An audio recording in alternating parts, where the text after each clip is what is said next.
설교의 제목은 고르반과 부모 공경, 이렇게 제목을 정했습니다. 오늘 이 말씀을 통해서 우리 부모를 어떻게 공경하며 우리가 살아야 될지 다시 한번 말씀에 귀를 기울이고 순종으로 응답하는 귀한 시간이 되기를 바랍니다. 오늘 말씀의 배경은 당시 종교 지도자들이 예수님의 제자들에 대해서 비난한 것으로 시작이 되었습니다. 제자들 중에 몇 사람이 손을 씻지 않고 떡을 먹었습니다. 그러자 그것을 책잡기 위해서 그들의 스승인 예수님에게 뭐라고 말을 한 겁니다. 마가복음 7장 5절 말씀에 보면은 이렇게 기록합니다. 이에 바리새인과 서기관들이 예수께 묻되 어찌하여 당신의 제자들은 장로들의 전통을 준행하지 아니하고 부정한 손으로 떡을 먹나이까. 예수님이 옮겨 가시는 곳곳마다 제자들은 예수님의 곁에 수족처럼 함께 했습니다. 뿐만 아니라 참 많은 사람들, 신분의 고하 지위를 막론하고 많은 사람들이 예수님이 가는 곳곳마다 따라다니게 됩니다. 또 그들 중에는 종교 지도자들이 꼭 함께 섞여 있어서 이 예수님이 과연 무슨 말을 하고 어떻게 행동하는가 하는 것을 유심히 지켜보기도 합니다. 우리가 읽었던 말씀처럼 손을 씻지 않고 떡을 먹었다라는 것은 오늘날 우리의 관습이나 전통에 있어서는 이게 문제가 되겠나, 위생적인 문제 정도만 생각해 볼 수 있지, 아니면 좀 격식에 맞지 않다 하는 정도로 지나갈 수 있는 문제일 텐데, 당시의 이 유대 사회에서 이 문제는 하나의 충분한 문제거리로 삼을 만한 일이었다 하는 겁니다. 그들이 이렇게 제자들 향해서 말하는 게 아니라 그 제자들의 선생님인 예수님을 향해서 이렇게 말하는 데에는 분명한 근거가 있었습니다. 그것은 장로들의 전통, 오랜 장로들의 전통에 어긋난 일이기 때문이었습니다. 마가 요한은 이방인 그리스도인들을 위해서 왜 당시에 이 종교 지도자들이 예수님을 향하여 이렇게 말할 수 있었는가 하는 그 근거를 설명해 주고 있는데요. 그 내용은 3절과 4절 말씀에 가로 안에 설명해 주는 내용들을 우리가 확인하면 된다는 겁니다. 한번 3절과 4절 말씀을 한번 보시기 바랍니다. 바리새인들과 모든 유대인들은 장로들의 전통을 지키어 손을 잘 씻지 않고서는 음식을 먹지 아니하며, 4절에 시장에서 돌아왔어도 물을 뿌리지 않고서는 먹지 아니하며, 여기 물을 뿌린다라는 말에 보면 하나의 밑에 각주가 있죠. 목욕을 하지 않고서는 먹지 않는다, 이렇게 표현했습니다. 그 외에도 여러 가지를 지켜오는 것이 있으니 잔과 주발과 노그릇을 씻음이로라. 왜 이러한 책잡기 위한 말을 할 수 있었는가에 대한 유대의 특별한 이 배경을 소개해주고 있어요. 손을 씻지 않고 음식을 먹지 않는 것, 시장에서 돌아오면 물을 뿌리지 혹은 목욕을 하지 않고서는 음식을 먹지 않는 것, 잔과 주발과 노그릇을 씻는 것은 바리새인들만이 아니라 모든 유대인들이 지켜야 할 전통 혹은 교훈이었다라고 설명을 해줍니다. 그 근본적인 원인은 자신도 모르게 나가서 있다가 소위 부정한 것에 접촉될 수 있는 가능성이 있기 때문에 혹여나 부정한 것에 접촉되었을까 해서 그들이 음식을 먹게 되기 전, 또 사람들이 많이 붐비는 시장 가운데서 그들이 집으로 돌아올 때는 반드시 씻고 먹어야 된다, 이렇게 가르쳤던 겁니다. 그 원인 자체는 부정하기 때문에 씻어야만 된다라는 것으로 시작이 되지만 이 시간이 흘러가면서 이것이 하나의 법처럼, 하나의 그들의 율법처럼 굳어지는 일이 되고 말았다 하는 것을 우리는 알게 됩니다. 그러한 말씀을 들었을 때 예수님께서는 그냥 간단하게 대답하고 넘어갈 수 있을 겁니다. 그런데 예수님은 뭐라고 말씀하시냐면 그들을 향해서 너희는 하나님의 계명보다도 전통을 더 따른다라고 매우 심각하게 대답을 하시게 됩니다. 우리가 읽은 본문 9절 말씀을 한번 다시 보면은 너희가 너희 전통을 지키려고 하나님의 계명을 잘 저버리는도다 이렇게 말씀하셨고, 또 13절 결론 부분에서도 또 이렇게 예수님 말씀하십니다. 너희가 전한 전통으로 하나님의 말씀을 폐하며 또 이 같은 일을 많이 행하느니라 이렇게 말씀을 하십니다. 이 예수님의 대답은 단순히 해명하는 정도의 수준을 훨씬 넘어선 것입니다. 오히려 당시에 그들뿐만 아니라 유대 사회, 유대 종교 가운데 아주 뿌리 깊은 잘못을 근본적으로 짚어내신 것입니다. 그것에 대한 대표적인 예로 예수님이 드신 것이 뭐냐면 고르반이라고 하는 말과 부모 공경의 계명을 예수님이 대조하시면서 말씀하신 것입니다. 먼저 예수님께서 설명하시는 말씀을 우리가 함께 살펴본 다음에 이러한 말씀의 좀 더 자세한 상황이 무엇인가 하는 것들을 우리가 함께 생각해 보겠습니다. 우리가 읽은 본문 10절로부터 12절 말씀을 한번 보시면 이렇게 예수님이 직접 말씀하셨어요. 모세는 내 부모를 공경하라 하고 또 아버지나 어머니를 모욕하는 자는 죽임을 당하리라 하였거늘.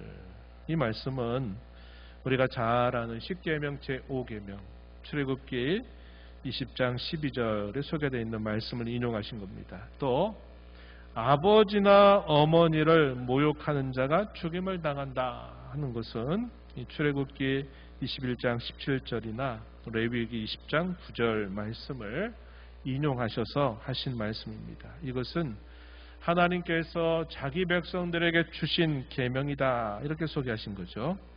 11절로 가서 보면 너희는 이르되 사람이 아버지에게나 어머니에게나 말하기를 내가 드려 유익하게 할 것이 고르반 곧 하나님께 드림이 되었다고 하기만 하면 그만이라 하고 자기 아버지나 어머니에게 다시 아무것도 하여 드리기를 허락하지 아니한다. 이렇게 예수님께서 직접 말씀을 하신 것입니다.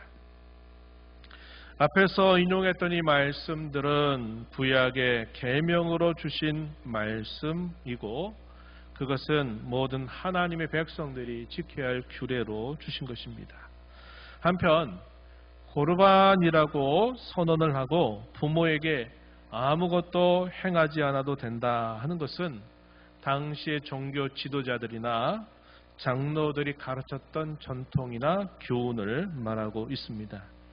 이 말씀에 대해 좀 더 자세하게 이해하기 위해서 당시에 이런 구체적인 어떤 자료들이 어떤 것들이 있는가 그 내용을 여러분들에게 잠시 좀 소개를 해드릴게요.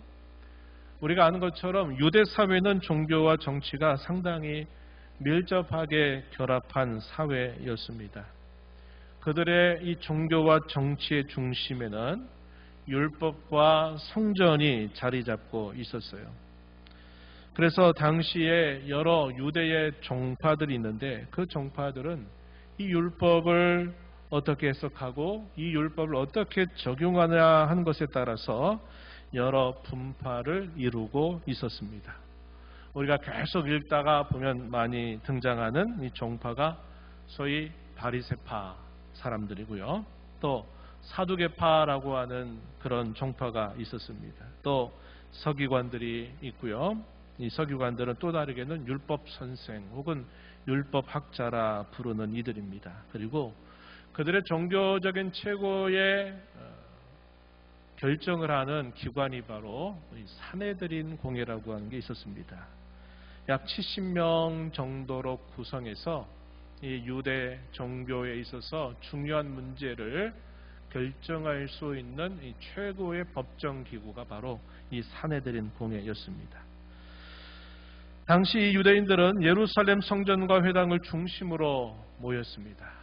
예루살렘 성전에는 절기가 될 때 그들이 함께 모이게 되고요. 이 회당은 이 예루살렘에서 떨어져 있는 곳곳에 세워진 이 회당을 중심으로 해서 율법을 읽고 해석하고 또 율법을 가르치는 일들을 했던 곳입니다. 오늘 우리가 읽은 본문에서 예수님께서 말씀하시는 이 고르반, 이 제도는 당시 종교가 얼마나 위선적이고 부패했는지를 단적으로 보여주고 있습니다.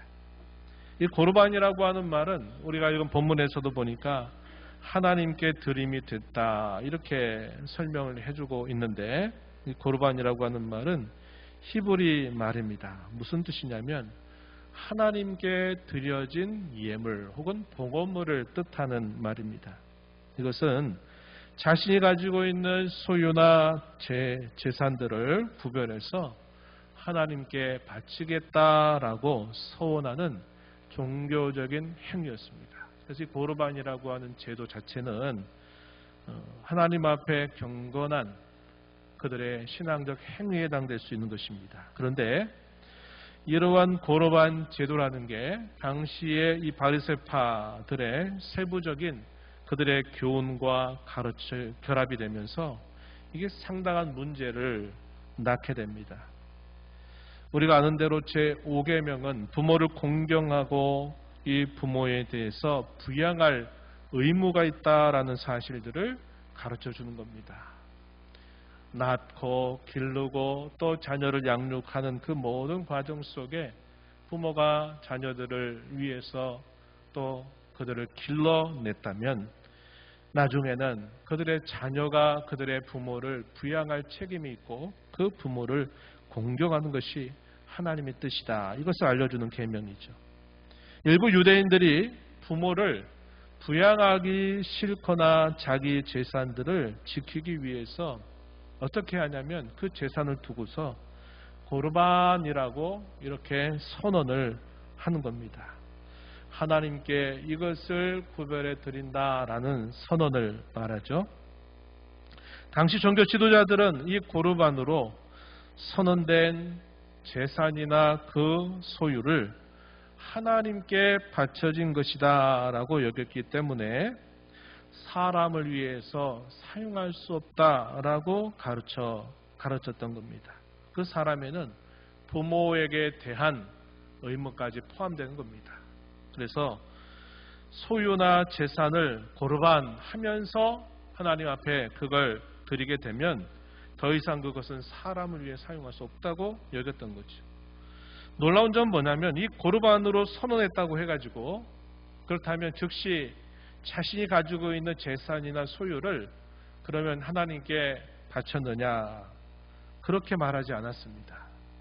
나중에 자신이 죽을 때 자신이 가지고 있는 소유나 이것을 하나님 앞에 드리면 된다, 이렇게 그걸 해석을 한 겁니다. 그렇다면 실제적으로 자기가 살고 있는 동안에는 고르반이라고 선언을 했어요.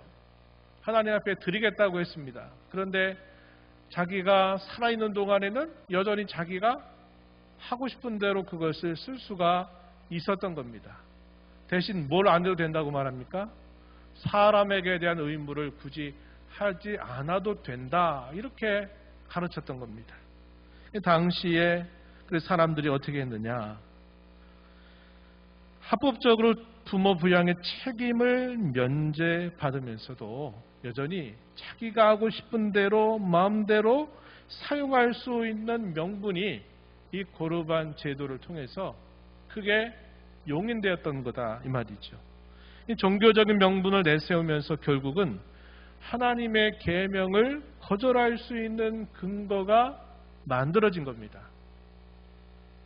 예수님께서는 바로 이러한 이러한 잘못된 가르침, 이러한 가르침 속에 담겨있는 위선과 모순을 그대로 드러내시면서 책망하신 것입니다. 이 고르반 제도는 당시의 성전의 기득권자들, 종교 지도자들이 후에는 부를 축적할 수 있는 기반이 마련되는 거죠. 그리고 종교 지도자들은 그걸 좋아한 겁니다. 나중에 죽을 때라도 자기가 가지고 있는 재산이나 소유를 성전에 드리면 성전에 드려진 그 봉헌물을 누가 그걸 사용하겠어요? 종교 지도자들이 할 수 있는 겁니다.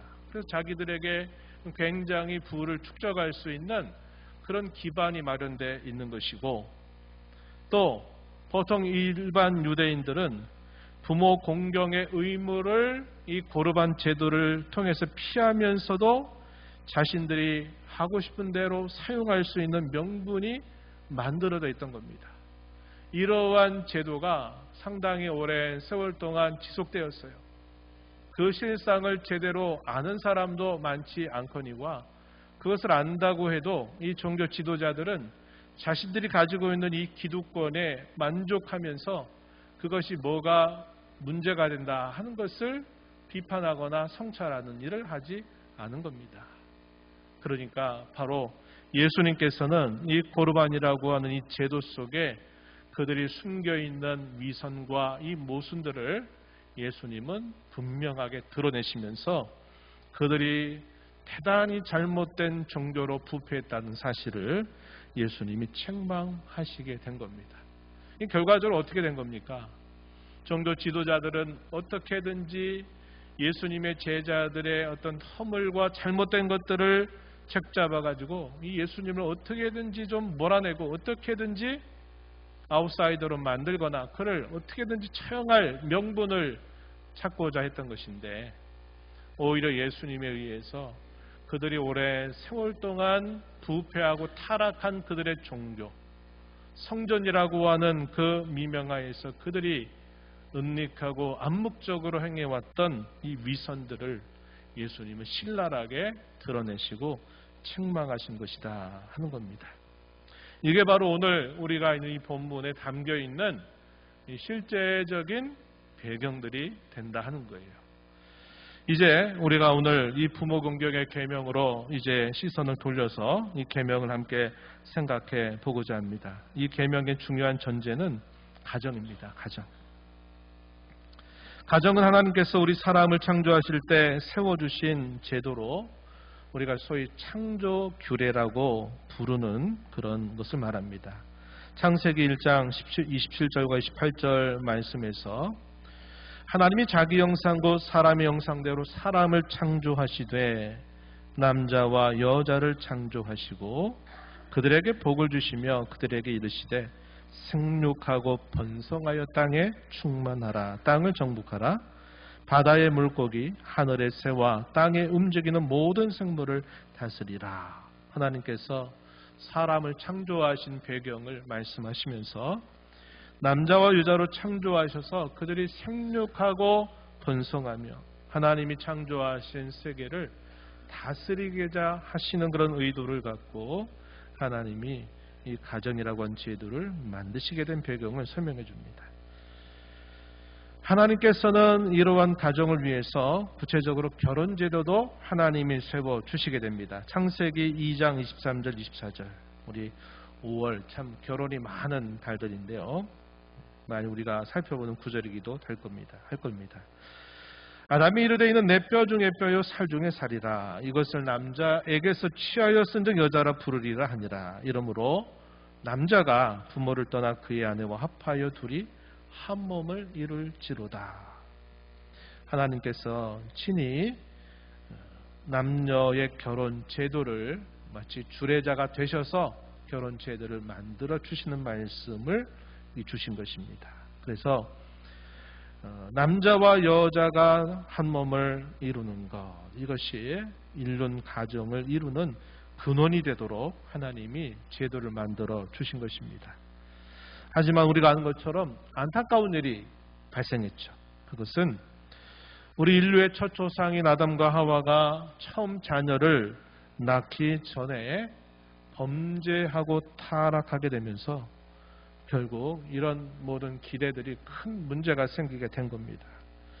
이 범죄와 타락 이후에 사람들이 두 부류로 나누어지게 되었습니다. 범죄와 타락 때문에 사실 모든 인류는 하나님의 어미로운 심판 아래 놓이게 되지만 여전히 그 가운데서도 하나님을 믿고 섬기는 사람들이 있었습니다. 그들은 하나님의 은혜로 구원을 받은 사람들입니다. 시간이 흘러가면서 하나님은 아브라함이라고 하는 사람을 불러서 그로 하여금 이스라엘 민족 전체를 하나님이 선택하십니다. 그러나 그 민족이 다 선택했다 하더라도 여전히 그 민족 중에도 심판 아래 놓이는 사람이 있는가 하면 역시 구원을 받는 사람이 있는 것으로 구분이 됩니다. 때로는 그 이스라엘 민족 밖에서도 심지어 은혜로 구원받는 자들이 있었다는 것을 성경은 우리에게 보여줍니다.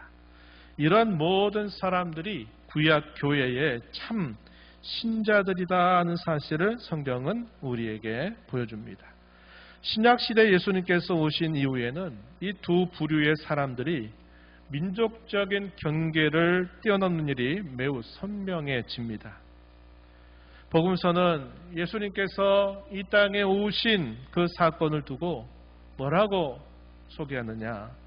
우리가 지난 주에도 살펴봤듯이 하나님의 나라 혹은 천국이 임한 것이라고 설명하고 있습니다. 예수님께서는 이 땅에 오셔서 천국을 전파하시고 그 나라의 복음을 끊임없이 가르치시고 때로는 그 나라의 능력이 어떠한 것인가를 드러내시는 일에 힘쓰셨습니다.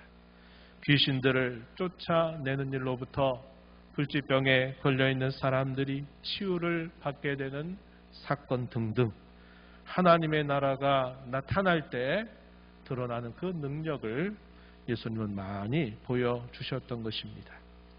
예수님께서 한때 말씀을 가르치고 계실 때 자신을 찾아온 가족들이 있었습니다. 그래서 계속 천국의 복음을 가르치시는 동안에 예수님의 어머니와 또 형제들 혹은 동생들이 왔다 하는 것을 알려주죠. 그랬더니 예수님이 뭐라고 말씀하시느냐? 누가 내 어머니고 누가 내 형제들이냐라고 공공연히 사람들에게 말씀하세요. 그러면서 결론적으로 하나님의 뜻대로 행하는 자가 곧 내 형제고 내 자매고 내 어머니다라는 말씀을 하십니다.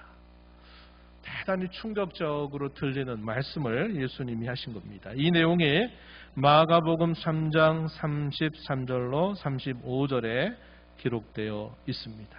그래서 예수님의 이 말씀은 우리가 보통 말하는 혈연이라든지 결혼이라고 하는 걸 통해서 만들어지게 되는 이 관계, 우리가 이걸 가족이라 이렇게 부르거든요.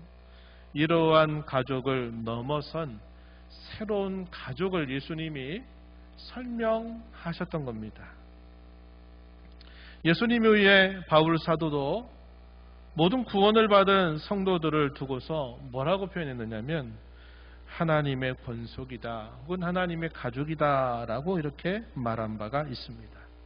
이 내용은 에베소서 2장 19절 말씀에 기록된 것입니다. 한번 여러분들에게 한번 그 말씀을 읽어드릴게요.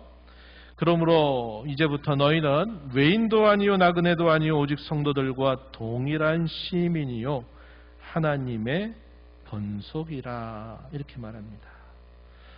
너희는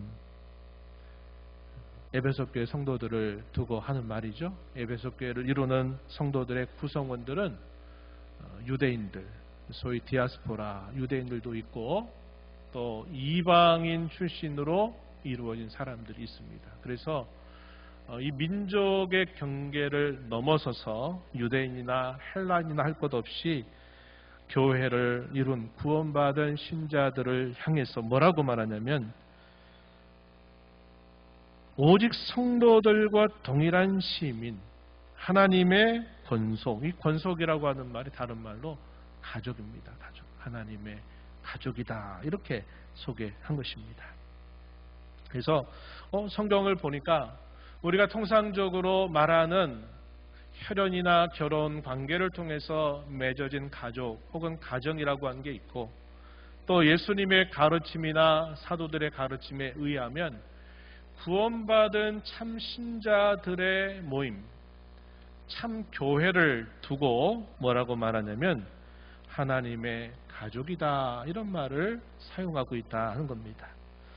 이 말씀은 실상 뭘 우리에게 보여주느냐, 우리가 조금 전 예배 중에 고백했던 사도신경의 내용 속에서 내가 거룩한 공교회를 믿습니다 라고 하는 그 고백, 우주적인 교회, 보편적인 하나님의 교회를 하나의 교회로 고백하는 그 교회를 뜻하고 있다 한 겁니다. 그래서 이 하나님의 권속 가족이라고 하는 말은 궁극적으로는 거룩한 보편적 교회 혹은 거룩한 우주적인 교회를 뜻하는 말이 된다 하는 겁니다. 하나님이 이 세상을 창조하시기 전에 그리스도 안에서 택하신 모든 자들, 우리의 시대로는 구약시대 그리고 신약시대를 다 포함해서 하나님의 택하신 모든 사람들의 전체를 두고서 이것을 뭐라고 말하느냐, 이것을 거룩한 보편교회다 혹은 거룩한 공교회다 이렇게 부르고 있다 하는 겁니다. 그 교회를 이루는 성원들은 우리가 볼 때는 구약시대에 태어나가지고 하나님의 교회, 구약교회에 속해 있는 신자들이 있는 것이고, 오늘 우리가 살고 있는 이 시대처럼 이 신약시대에 그것도 대한민국에 또 작은 지역 단위로 모이고 있는 저와 여러분도 궁극적으로는 그런 하나의 교회 아래 속해 있다는 사실을 우리에게 보여주고 있는 것입니다. 그렇다면 하나님께서 혈연과 결혼을 통해서 맺어지는 가정이나 구원받은 성도들로 구성된 참된 교회에서 중요한 기초를 어디에 두셨을까요? 그것은 하나님이 세워주시는 권위를 존중히 여기는 것에 있다, 이렇게 가르쳐 주셨습니다. 로마서 13장 1절과 2절 말씀해 보면은 각 사람은 위에 있는 권세들에게 복종하라. 권세는 하나님으로부터 나지 않음이 없나니 모든 권세는 다 하나님이 정하신 바라. 이렇게 소개합니다. 2절에서는 권세를 거스르는 자는 하나님의 명령을 거스릅니다. 거스르는 자들은 심판을 자취하리라. 이렇게 말씀합니다. 그래서 하나님께서 세우신 모든 이 권위들에 대해서 우리가 그 권위를 지키는 것은 하나님의 명령이고, 그 권위를 거스르는 것은 하나님을 거스르는 것과 동일하게 하나님은 여기신다, 이렇게 말했습니다.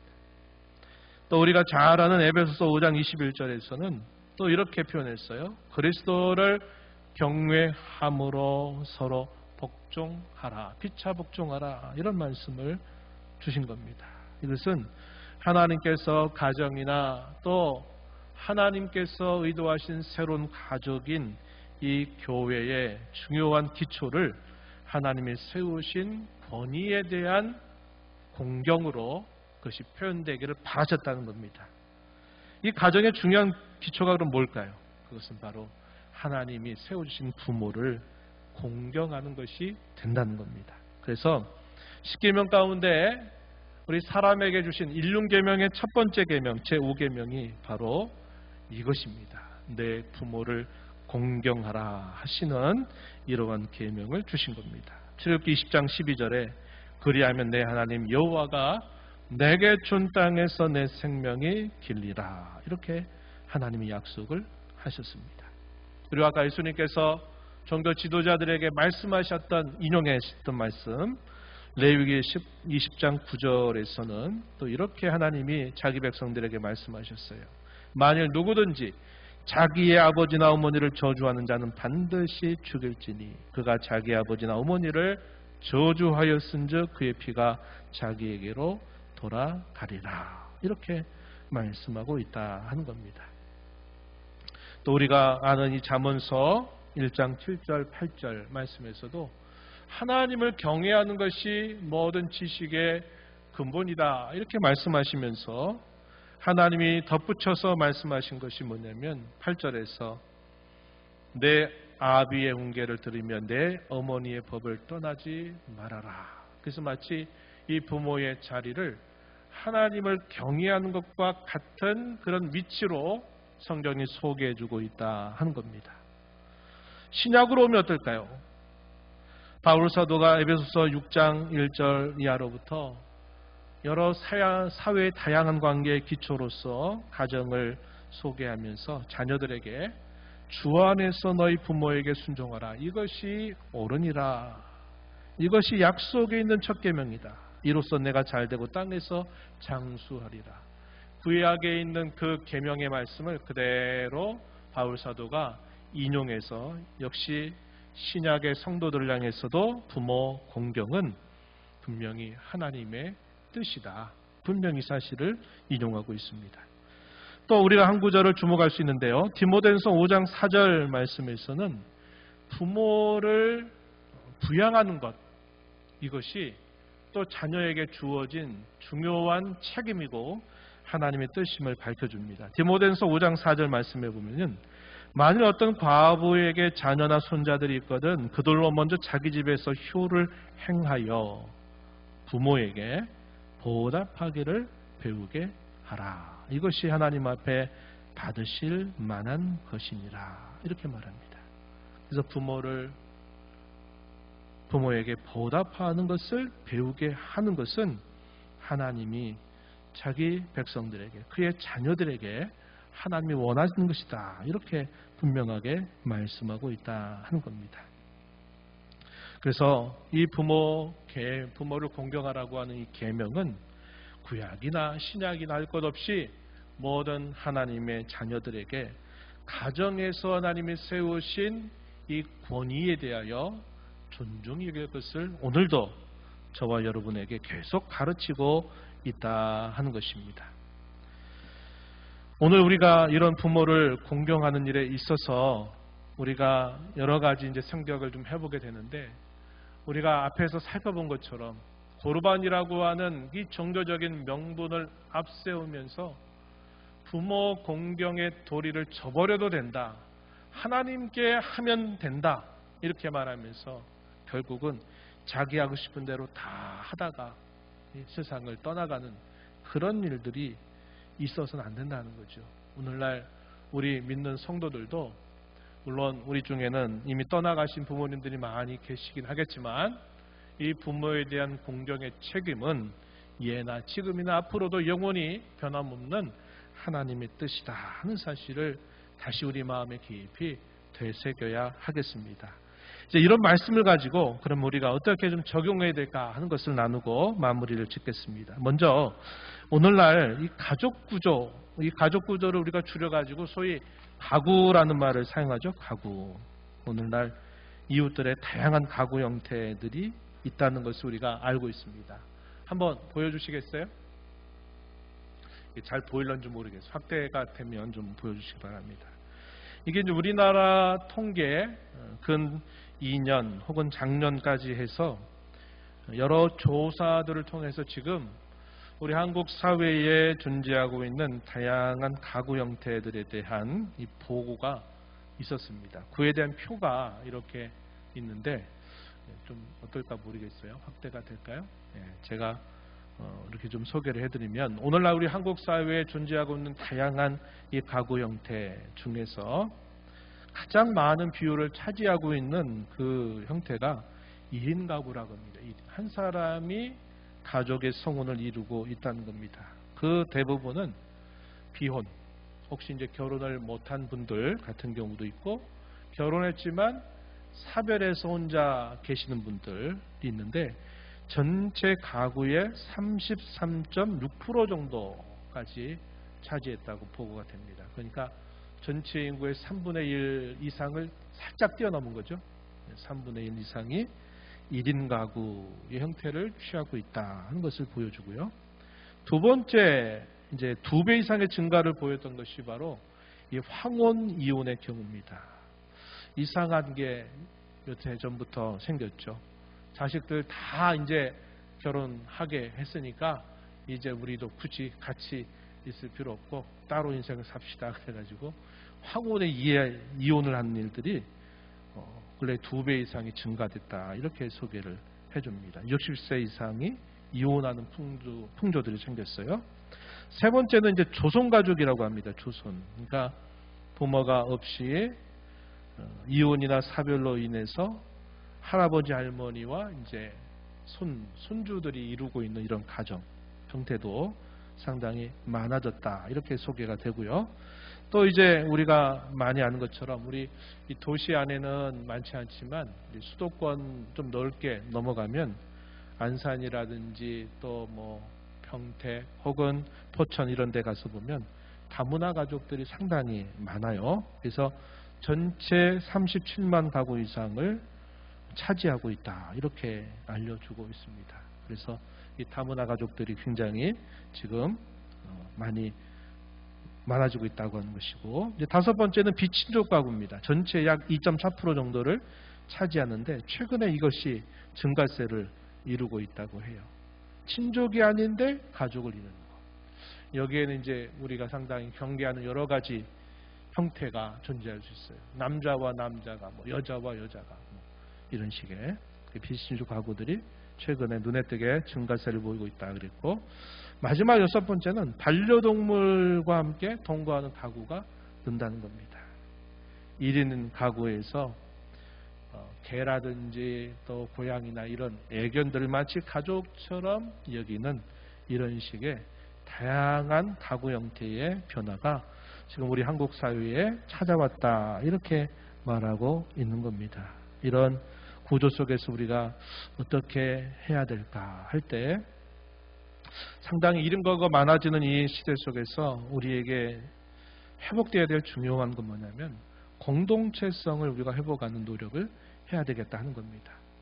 혈연적으로는 1인 가구가 남게 되는 일들이 결국 분명히 또 많아질 겁니다. 하지만 우리가 이 가족의 개념을 확대해서 공동체성을 우리가 회복하는 것이 대단히 중요하겠다는 겁니다.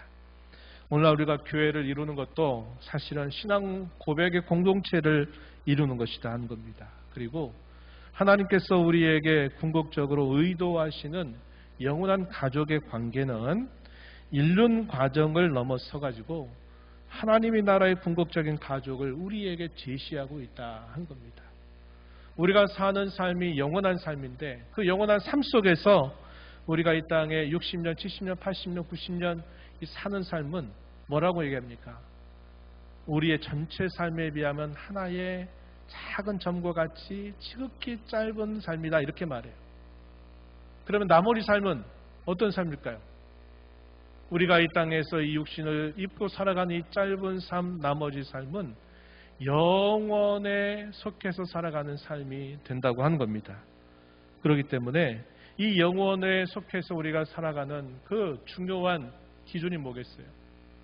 우리가 구원받은 하나님의 자녀가 돼서 그리스도의 피를 나눈 형제와 자매로 우리가 함께 있다고 하는 이 사실을 우리가 기억하는 것이 되는 겁니다. 그래서 이제는 내가 낳은 자녀 또 나를 낳아주신 부모님들만 아니라 당연히 우리가 공경하는 태도를 가져야 되지만 우리가 앞으로 이 미래 사회 더 우리가 살고 있는 미래 사회를 생각한다면 우리는 이 가족의 개념을 혈연과 결혼관계만이 아니라 그것을 넘어선 공동체성을 회복하는 생각을 넓혀가야 되겠다는 겁니다. 부모는 1차적으로 우리를 낳아주신 아버지와 어머니를 뜻합니다. 하지만 하나님께서 의도하신 것은 단순히 이 혈연관계보다 훨씬 넓다는 겁니다. 그것은 연장자, 나보다 앞선 권위자들을 다 포함하고 있다고 하는 것입니다. 오늘 우리가 함께 이루는 교회에서는 나보다 나이가 많은 성도들 혹은 교회에서 직분을 맡은 성도들이 대표적일 것입니다. 대유리문답 제124문에서 부모는 누구를 가리킵니까? 라고 묻고 이렇게 답해주고 있어요. 한번 들어보세요. 제5계명에서 부모는 단지 자신을 낳으신 부모만을 이야기하는 것이 아니라 나이와 은사에 있어서 모든 윗사람, 특히 하나님의 규례에 의하여 가정과 교회와 국가에서 우리보다 높은 지위에 두신 자입니다. 아까 그런 말씀 나왔어요. 권위. 하나님이 세우신 권위의 자리에 가정에서는 부모를 두셨고 교회에서는 나보다 앞선 자, 연장자, 나이가 많은 사람들 혹은 교회 가운데 직분을 맡은 이들이 바로 이러한 권위를 받은 사람들이다. 이렇게 소개를 해주고 있다는 겁니다. 그래서 우리는 부모님뿐만 아니라 우리의 앞선 모든 권위자들을 공경함으로써 제5계명을 우리는 실천할 수 있다는 겁니다. 어떻게 그러면 공경하면 좋을까? 첫 번째는 공경하는 태도에 있어서 항상 우리가 합당한 순종과 신실함을 끝까지 나타내는 태도를 힘써야 되겠다는 겁니다.